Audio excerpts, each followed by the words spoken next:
It's our pleasure to welcome back to the show our pal Mike Garafolo from the NFL Network. You can watch The Insiders. You can watch, basically, if you watch NFL Network, you're going to see Mike. That's how it goes. Mike, what's up, dude? How are you? What's up, man? Thanks for having me.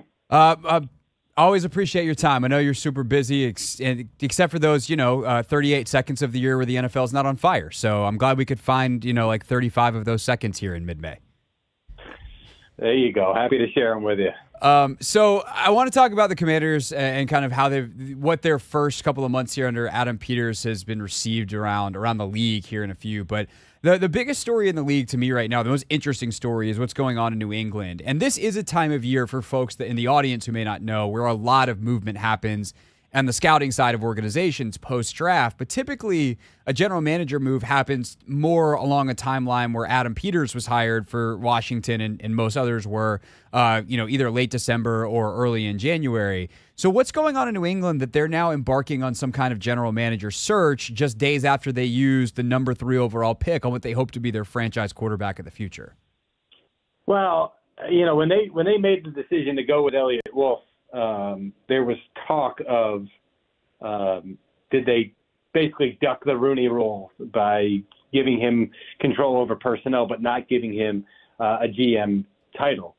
So to kind of justify that and go through the process, they've got to do it the way that things are usually done. So the fact that they let him run the process, they gave him full control, they allowed him to run the draft and free agency.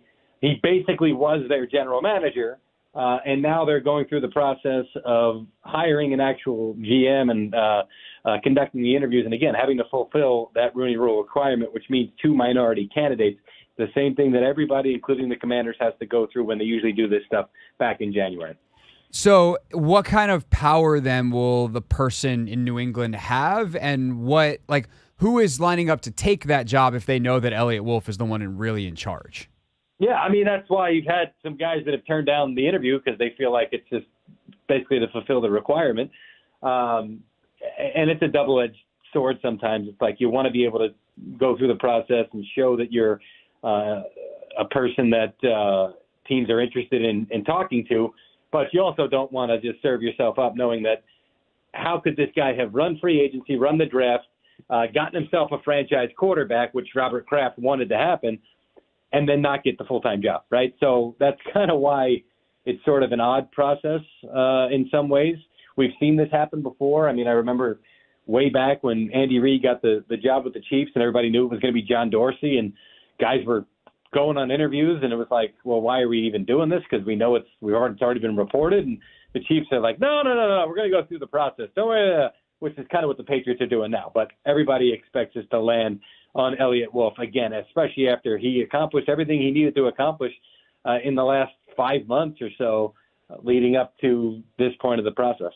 And then lastly, then on that topic, Mike, is the league just going to let that happen, or are the Patriots potentially in some kind of hot water here? Yeah, I mean, it sounds like it. If the league was going to step in and do something, you think it would have been before this point now.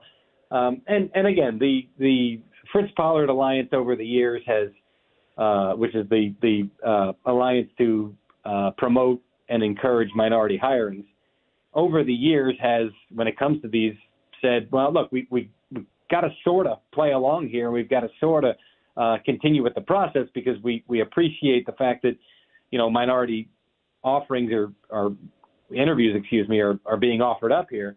So we want to kind of continue to do that while also understanding we've got to have some pushback where you basically hired a GM and you let him be a GM without going through the process. So they've been, I haven't seen anything yet from them on this one. Maybe they want to kind of go through the process and see what happens to that point. But again, it all points toward Elliott Wolf, and I haven't heard anything with regard to the NFL stepping in and saying, well, you violated this or that or whatever.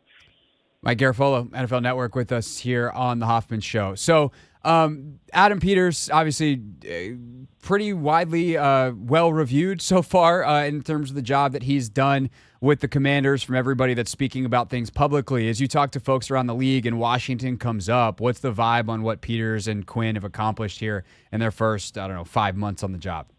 Yeah, I mean, they put themselves in position to be successful both in the short term and in the long term. I mean, the reviews and granted, I like to wait 3 years before you start to grade drafts, but Sure.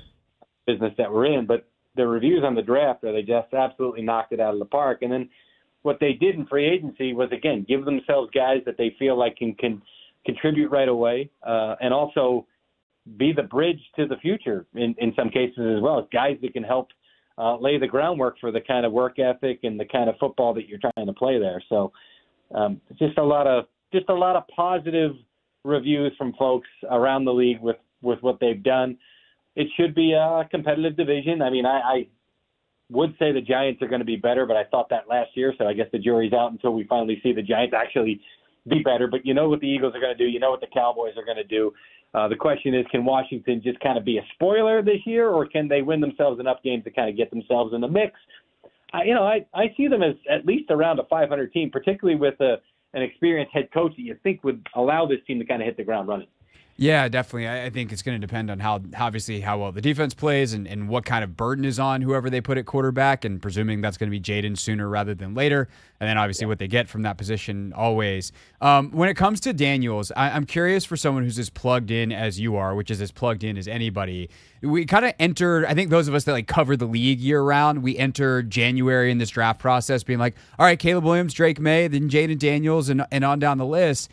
And fairly quickly, it seemed like people were like, no, Daniels is right up there as a potential number 2. When did that start to change for you from just kind of this notion we'd had for a year and a half that it was Williams, May, and then everybody else, that Jayden Daniels not only was going to be in that mix, but that he seemed to be most of the league's favored number 2 quarterback?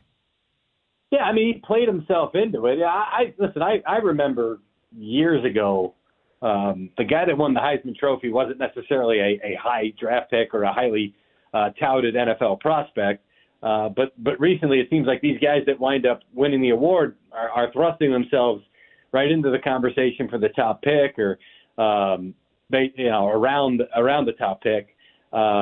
So again, I think that's more with the college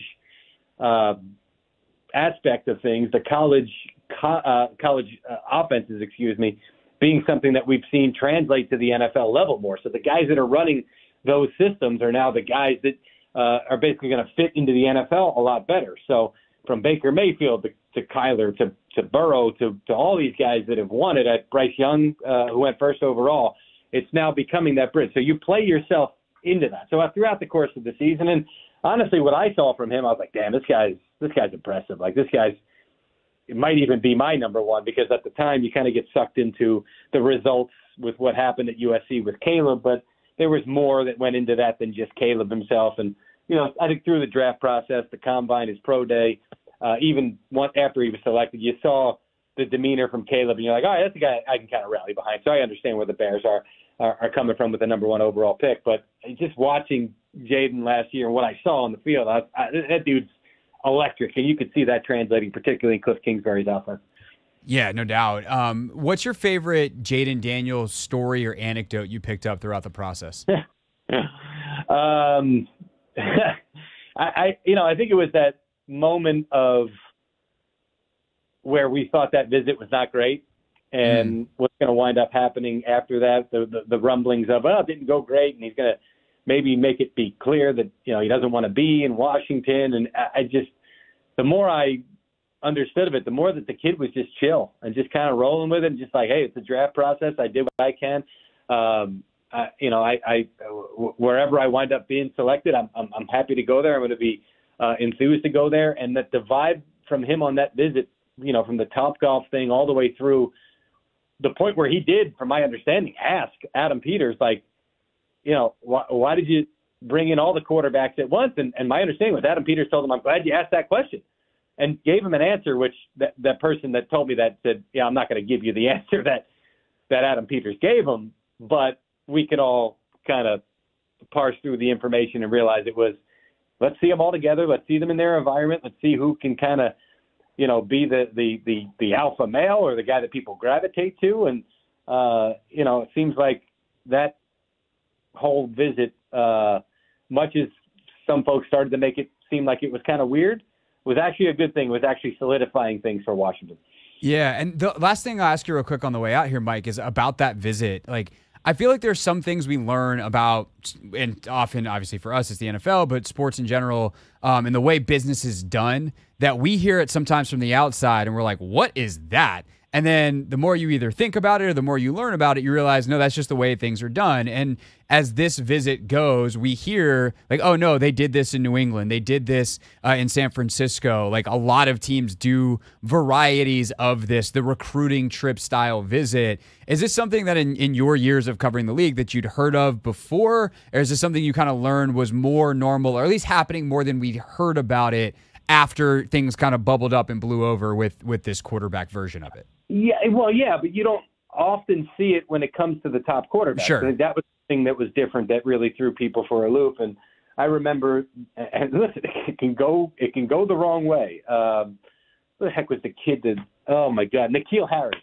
The Patriots drafted N'Keal Harry because at lunchtime, not just because of this, but this is a factor from what I was told. At lunchtime, all the kids sat together, all the prospects sat together, except for N'Keal, and he sat on his own, and he was flipping through some kind of playbook or something that they gave him, because they kind of give you stuff during the visit and then see if you can regurgitate it back. So they were, oh, look at him. He's in there. He's studying the playbook. He didn't want to be part of all that camaraderie over there because he was intent on, digging in.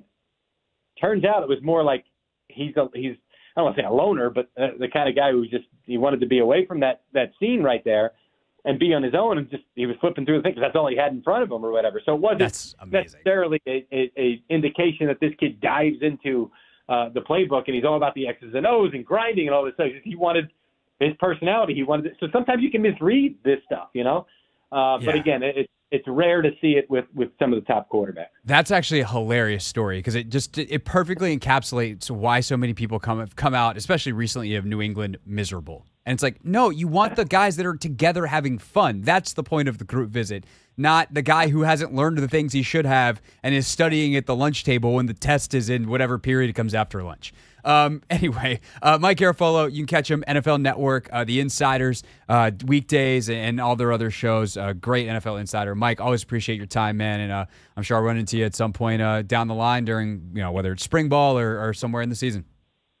You got it. Thanks, Greg. You got it. It's Mike Garafolo with us here on The Hoffman Show. This is The Hoffman Show on the Team 980 and the Odyssey app.